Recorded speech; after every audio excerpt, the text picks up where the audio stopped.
What's up, EUROPEART? Today I'll be reacting to Garcia Buchanan hostage rescue. This should be a really interesting one. You guys end up recommending this one so much, so I'm really curious to see it. But before I go into that, let me ask you for one thing. If you can leave a like, thank you so much for that. It's the best way to show support. If you can subscribe, oh man, you make my day.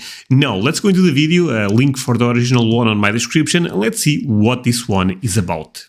The Navy SEALs clenched their fists as they heard Garcia Buchanan desperately pleading for her life.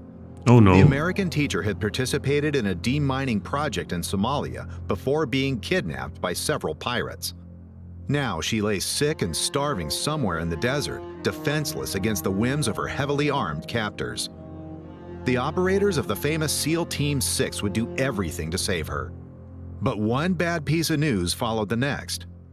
Gale force winds would force the sailors to jump out of the aircraft at more than twice the wind speeds of what would have normally canceled the jump. Jesus. On top of that, they were in the middle of a solar storm, which could block radio communications to support units for hours. The SEALs would have to prove that they were among the best before they even touched the ground. Any other mission would have been delayed by at least a day. But the warriors knew Garcia didn't have those 24 hours. Oh my god, those guys are so brave. You have to respect that so much. They put their lives in danger for us, you know, in this case for American people, but even for the world, to be honest, because fighting those demons is fighting for humanity, in my perspective. Whew. I hope this have a good ending. By the way, please don't tell me this ends bad. I really hope that's not the case. But look, those pirates, they will have a rude awakening, trust me, because you cannot mess with SEAL members. They are some of the most toughest people in the world from what I heard. And so, they donned their parachutes, checked their oxygen tanks, and then jumped into the unknown darkness. Let's go. One of the most daring hostage rescues I ever. believe in them. Garcia Buchanan was 32 years old and living with her husband in one of the safer areas of Somalia. Okay. Together with her Danish colleague, Paul Fisted, she worked for a large aid organization, educating children about the dangers of anti-personnel mines. No, I mean, and they are doing this, I mean, do not matter if the person is a great person or not, but makes me even a bit mad because what an amazing lady. Were widespread throughout the country. On her next assignment, she had to travel dangerously close to the so-called Green Line, an invisible line behind which lay the areas controlled by Islamists. The security situation in the Horn of Africa was already tense as it was, with bomb attacks and small skirmishes between rival tribes occurring almost regularly. However, Garcia had not come to Africa to hide behind walls, so she decided to conduct the anti-mine training anyway. Wow. At first, everything seemed to go without incident. But on October 25th, 2011, the day of their return trip, everything was about to change for the two humanitarian workers. The first thing that struck Garcia as suspicious was her driver. Instead of their usual chauffeur, a completely unknown man was sitting in the Land Cruiser who was supposed to take them to the airport. Red flag. Her Danish colleague, however, seemed to be in a hurry and climbed into the passenger seat unimpressed, which is why Garcia stopped worrying. Then, after only 10 minutes of driving, it happened. A massive car forced the convoy to an abrupt halt. Nearly 30 men with AK-47 assault rifles jumped out of several vehicles, oh my God, banging on the Land Cruiser's windows and yelling orders in a language Garcia didn't understand. Before she could even realize what was happening to her, one of the pirates pointed his gun to her head while her security advisor was violently dragged from the vehicle. A heavily armed man sat down in the vacant seat and gave orders to Garcia's driver, who willingly hit the gas and showed who he was really working for. It wasn't long before they stopped again and switched vehicles amid loud shouting from the pirates. The whole thing seemed very well planned, although the kidnappers had obviously consumed too much khat, a plant common in Africa which acts similar to amphetamines. After the pirates stopped in the middle of nowhere, Garcia and Paul had to prepare their own execution, only to be sent back to the car just before their tragic end. oh man. The pirates didn't care at all about the lives of the relief workers. Let me give... Okay, let's pause the video. This is getting too intense for me. Oh man, what? Oh my, I really hope this have a good ending, because this will be too difficult to watch otherwise.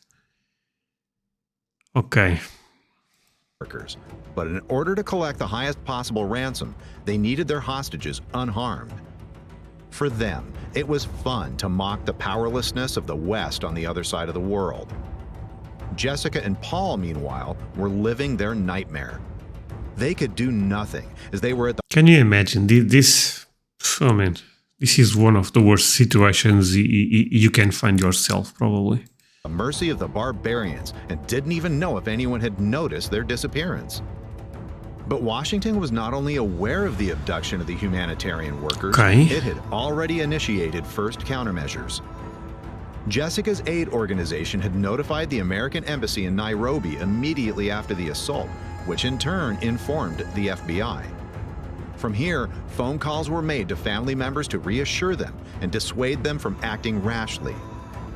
Even before the end of the day, high-ranking officials briefed U.S. President Barack Obama, and while the pirates were preparing to contact authorities... Okay, this is crazy. I mean, I'm actually impressed.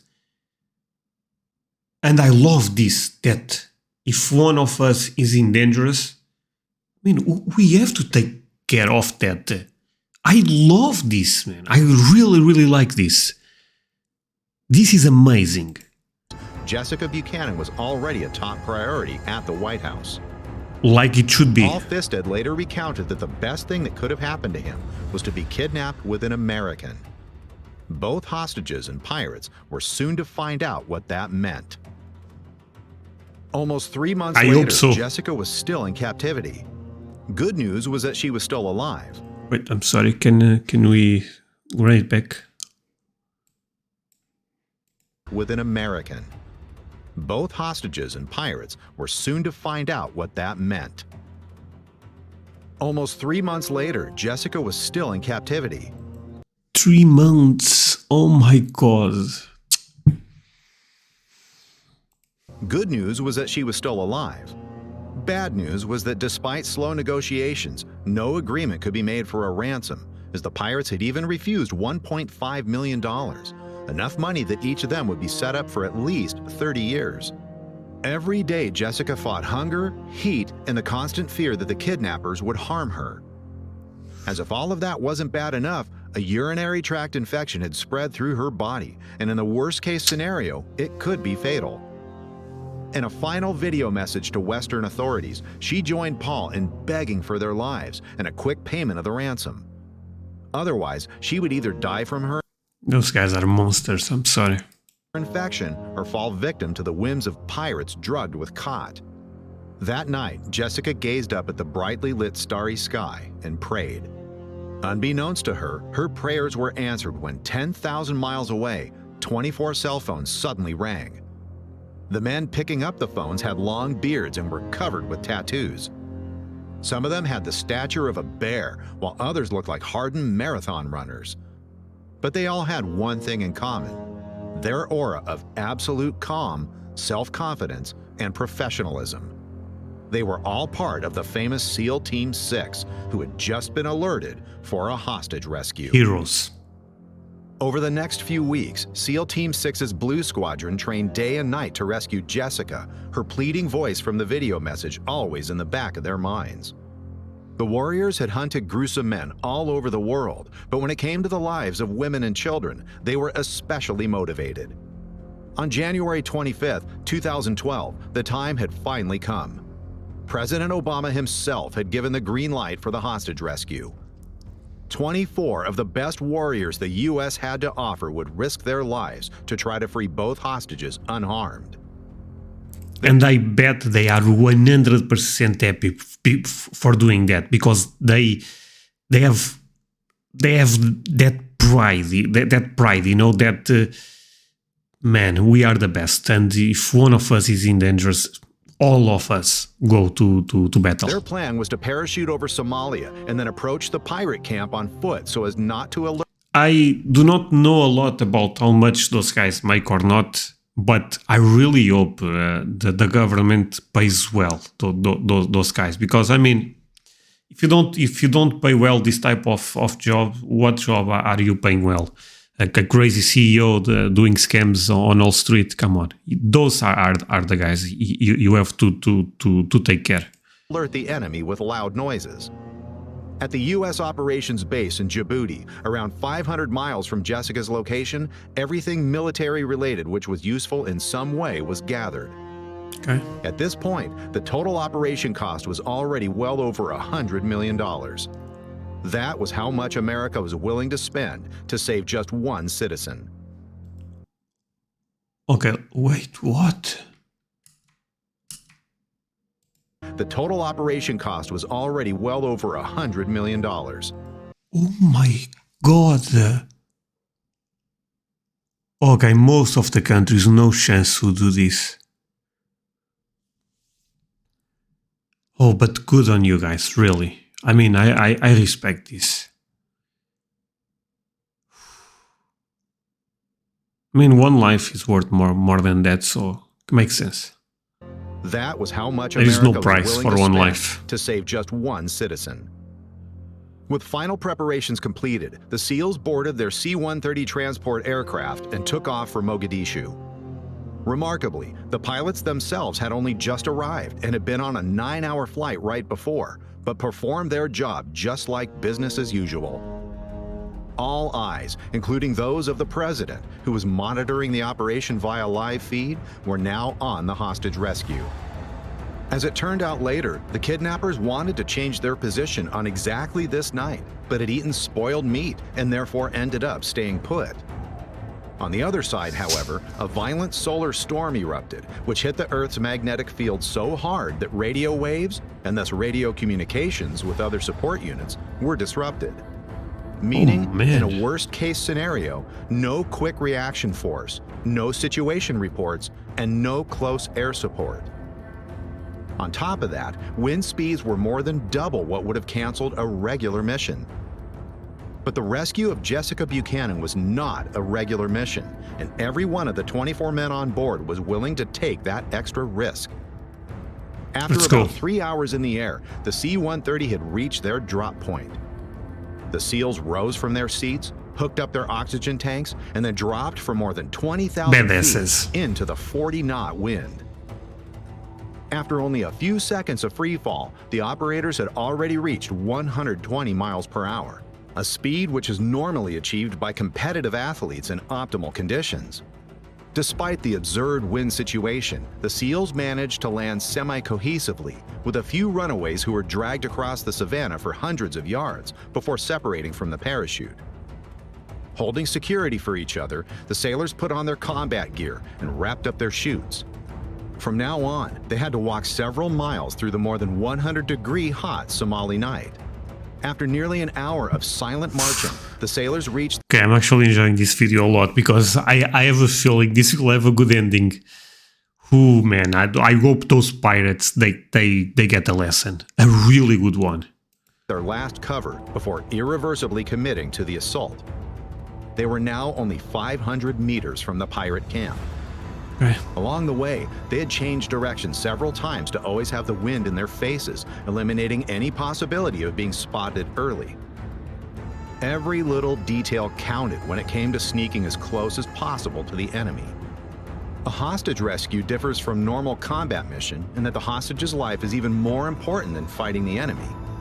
The SEALs would literally run through machine gun fire if it meant they could save Jessica.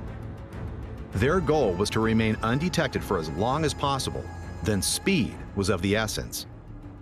As the 24 warriors began to move again, the longest hour of their lives was about to begin. They had long been within earshot of the pirates, and only night's darkness kept them from the attention of enemy guards. As if in slow motion, one foot was silently placed forward, the weight shifted, and only then followed the next foot. An experienced SEAL named Justin Sheffield led the group. At his hand signal, the operators spread out far to the left and right to bring as many rifles forward as possible without walking into others' field of fire. Wow.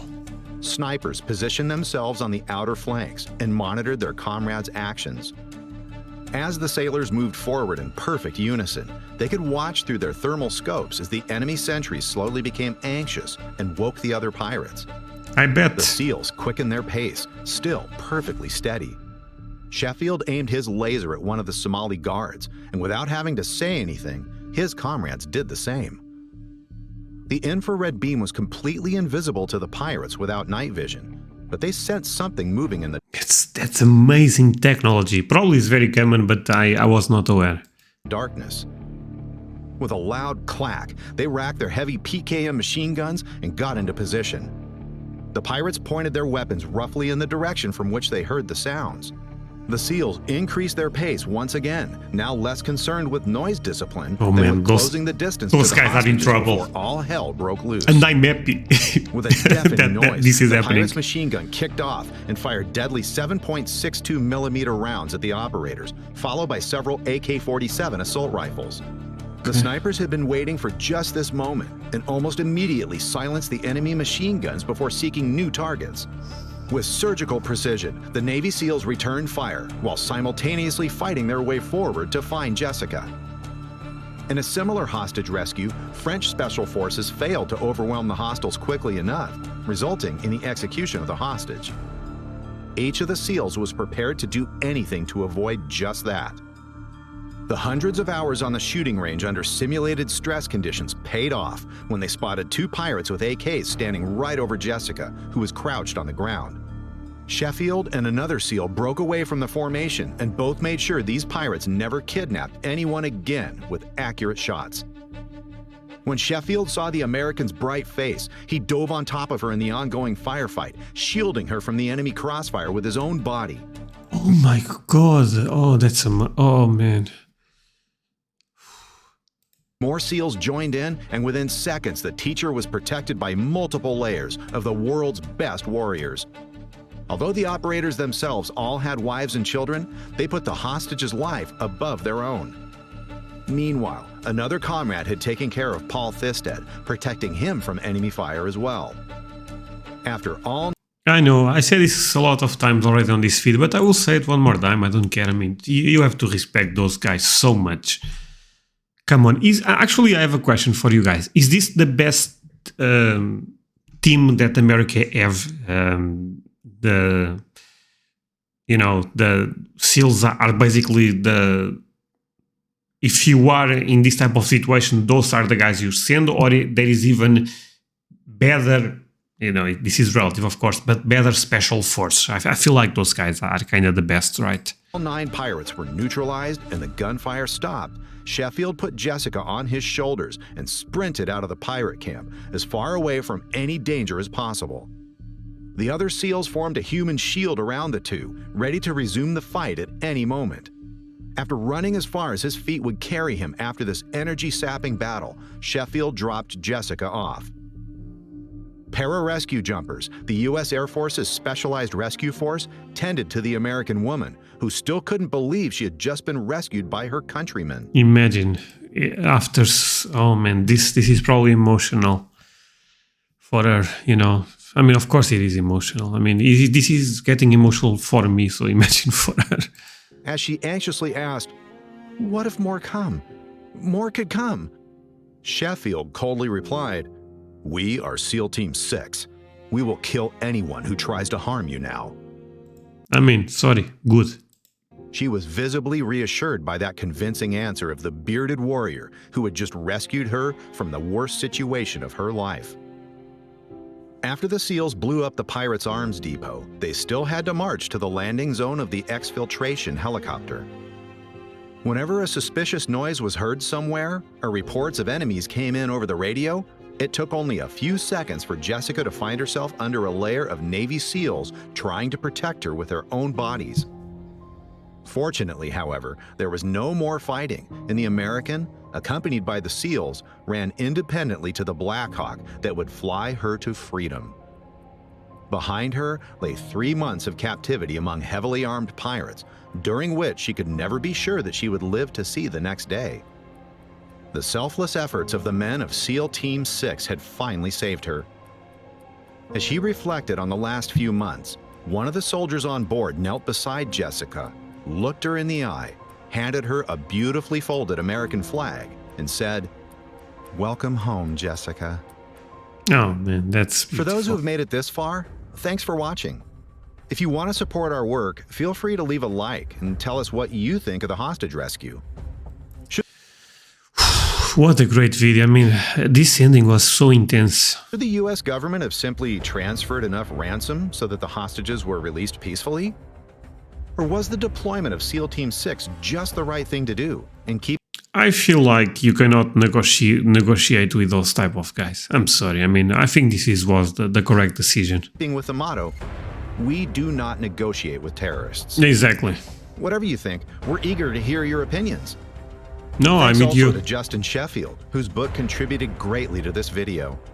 You'll find the link in the video description. Trust us, it's a great read. See you next time. Okay.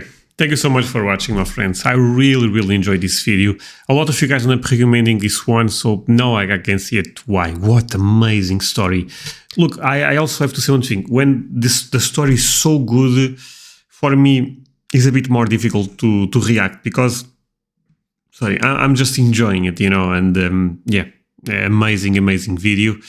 And the final one with good ending, because you guys sent me a couple that they are a bit emotional, and the ending is always a beautiful one, but is not the way I was expecting. So really happy with this one. Do not forget to leave a like. See you guys next time. Bye.